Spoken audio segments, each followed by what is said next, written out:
Hello, everyone. This is Ndoping and Co. Thank you for being faithful listeners. We are at the final video on the series of comfort zones. We went through the feel-safe zone, the fear zone, the learning zone, and today we're going to be talking about the growth zone. We have one life to live. We can choose to sit around and let it pass us by, or we can choose to live a rich, impactful, and fulfilling life. Are you a chicken or a lion? It's time for you to take the bulls by the horn. Today, we mean serious business. Welcome to the Growth Zone.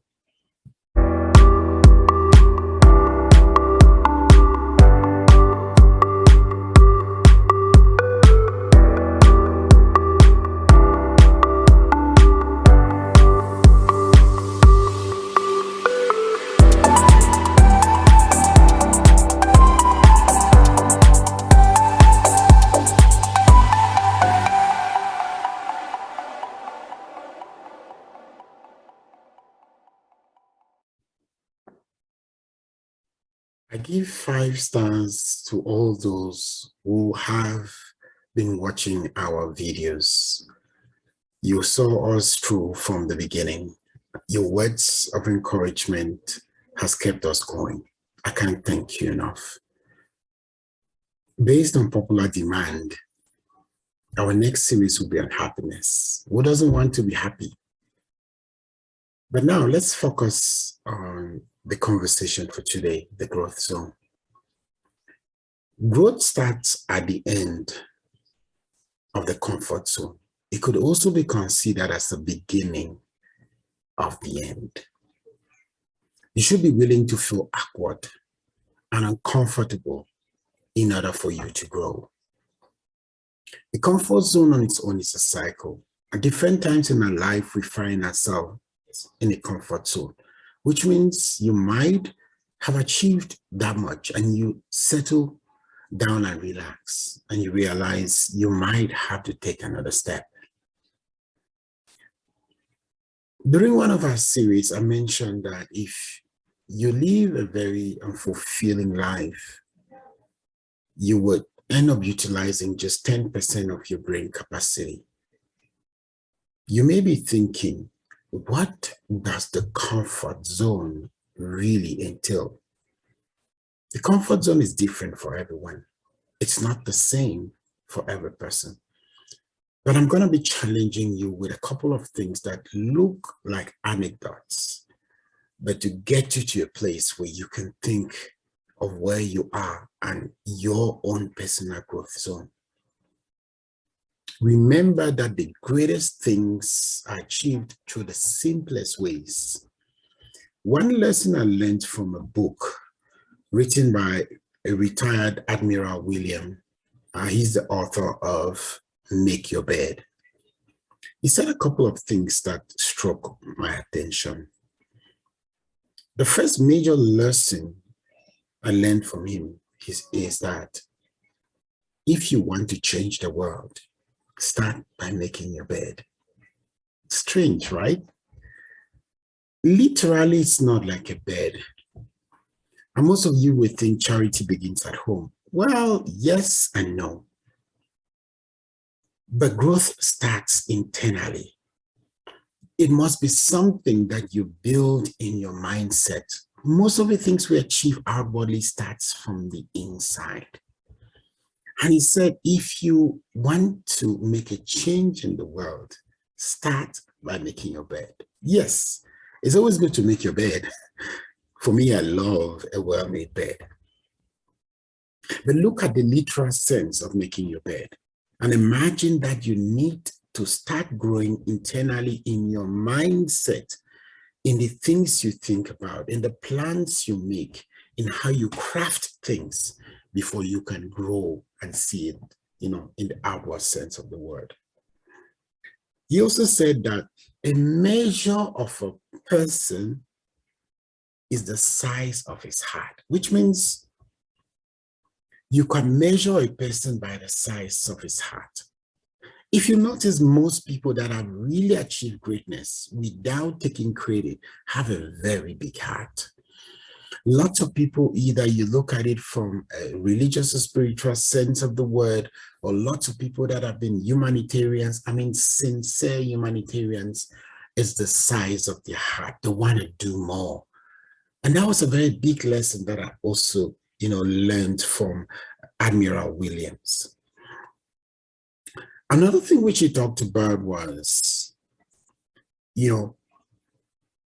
if you want to grow, don't back down from the sharks. It got me thinking too.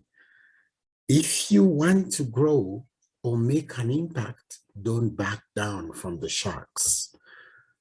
If you think about swimmers, there's no really deep diver. Deep divers are people who dive in the ocean, either for studies or for fun. There's no deep diver that is famous that has not swum with sharks, which means it's almost like face your fears. And it gets to a place where you have to swim with bigger fishes in order for you to be able to get to where you want to get to. And swimming in the sense which means you have to go after things, no matter the obstacles that you see on your way. But one other thing which I want to draw out of this, and I want to share, with my audience today, especially within the growth zone, it is the want versus the need. The want versus the need, right? Most of us grew up in a society where most of what we think about is I need. I need to put food on the table. I need to pay my bills. I need to feed the kids. I need to be able to get a job. And so the need mindset really blocks us from getting to where we want to go to. And it hampers our ability to significantly grow and make an impact. Now, there are three things which I want you to take out of this. If there's anything you take out of this video, there are three things I want you to take out of. One of them is, what do I want? What do you want? The second one is, what skills and abilities do I possess? So what skills and abilities do you possess?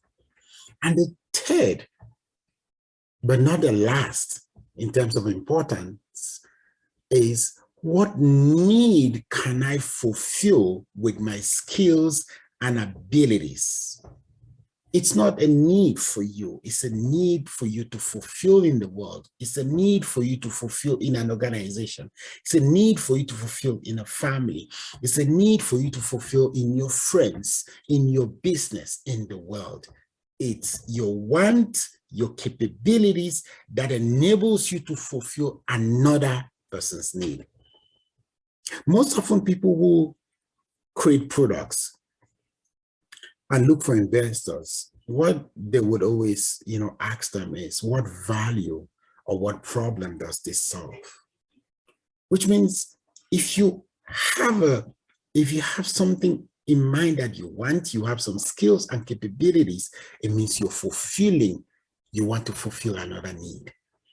Which means we shouldn't live in a world of needs where I need this. We should live in a world of want, and then utilizing the best of our capabilities for us to be able to achieve a goal. And that goal comes more with fulfillment. That goal comes with even money. Comfort zones, like I said, could be a cycle. We need to challenge ourselves. We need to build territories around ourselves. We move, we celebrate milestones. You are today, and you will be the same in 10 years from now, but for a couple of things. Remember this: the books you read, the people you associate with, the news and information that you expose yourself to. And that could be social media, that could be news, on the television. That could be online sources. Remember again, you are today and you will be the same in 10 years, but for a couple of things: the books you read, the people you associate with, the news and information that you expose yourself to. It's your choice of what you want to be within the next couple of years. Like I said, our next series will be on happiness. What would you say? Are you in pursuit of happiness? We will be answering that question in our next series. This has been Ndoping & Co. You can check us out on our website, www.ndopingco.com. You can subscribe to this YouTube channel, which is Ndoping Coaching. On Facebook, you can follow us on Facebook as well, it's Ndoping Coaching. You can join us on Instagram as well, Ndoping_CO. We appreciate every moment that you spend with us, and we look forward to seeing you in our next video. Thank you so much for your time. Bye for now.